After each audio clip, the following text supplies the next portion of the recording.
तं वेद स वेदवित् अधश्चोर्ध्वं प्रसृतास्तस्य शाखा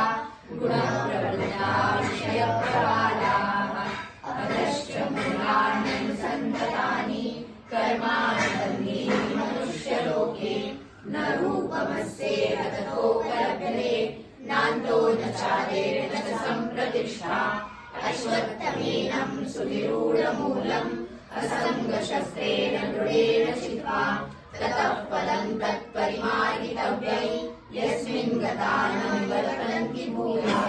तमेव चाद्यं पुरुषं प्रपद्ये यतः प्रवृत्तिः प्रसृता पुराणी निर्माणमोहाजितसङ्गदोषा अध्यात्मनित्या विनिवृत्तकामाः द्वन्द्वैर्विमुक्ताः सुखदुःखसंज्ञे गच्छन्त्यमूढा पदमव्ययं तत् न तद्भासयते सूर्यो न शशाङ्को न पावकः